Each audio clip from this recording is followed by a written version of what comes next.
ፊራዬ እንደው በልጆች አምላክ ፊራዬ እንደው አባቴ በቃ በልጆች አምላክ እንደው ለነዚህ ልጆች ብለህ ለነዚህ ጨቅላ ልጆች ብለህ እንድትረዳት።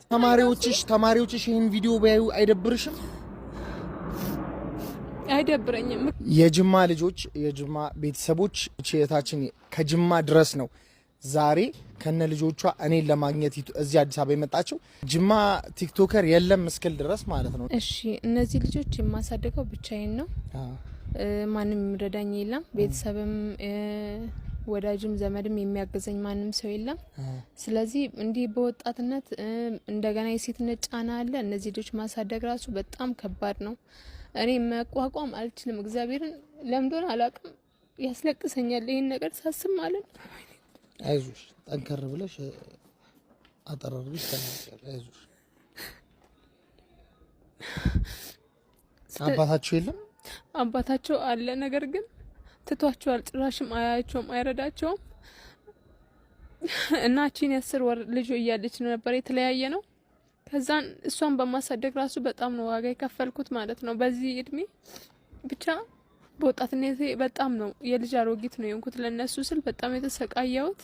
እነዚህ ልጆች እንዴት ነው የማደርገው ብዬ ነው ሀሳብ የሚይዘኝና በዚህ ጅማ የት አካባቢ ነው የምትኖር? እኔ አጋሮ ነው የምኖረው። አጋሮ ነው የምትኖር?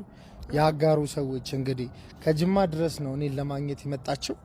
አሁን የኢትዮጵያ ሕዝብ ምን እንዳደርግልሽ ነው የምትፈልጊው? አይዞሽ የኢትዮጵያ ሕዝብ ይሄን ነገሬን ሰምቶ ቢያንስ እንዲተባበረኝ ቢቻል ደግሞ ፊራውል ይሄን ነገር እንዲያይልኝ እንዲሰማልኝ ፈልጋለሁ። ምክንያቱም እኔ በሴትነቴ በዚህ እድሜ ብዙውን ሰው እንዲረዱኝ እንዲተባበሩኝ ብዙ ነገሮችን ጠይቃቸዋለሁ። ቢያንስ ሰርቼ እንኳን መልስላቸዋለሁ፣ እርዱኝ ይላቸዋለሁ። ነገር ግን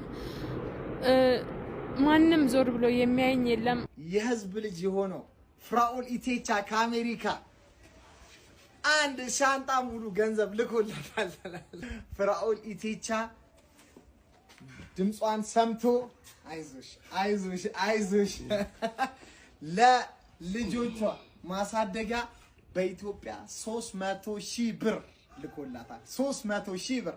ፍራኦል ኢቴቻን ሁላችሁ ሜንሽን እያደረጋችሁ አመስግኑት። ቃል የለም እንግዲህ ለነዚህ ልጆች 200,000 ብር ነበር ያስፈልገኛል ያለችው።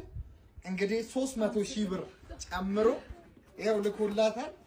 ይኸውልሽ ገንዘብ ነው። ተሸከሚ እንባሽ ነው። የልጆችሽ አምላክ ነው። የጅማን ህዝብ አመስግኝ፣ የኢትዮጵያን ህዝብ አመስግኝ። ጅማዎች ስፔሻሊ ቪዲዮ ቫይራል እንዲወጣ በውስጥ እየደወሉ በጣም በቃ ጅማዎች ትለያላችሁ። ይሄው ፍራኦል ኢቴቻ የህዝብ ልጅ የኢትዮጵያ ልጅ ፍራኦል ኢቴቻ ይሄው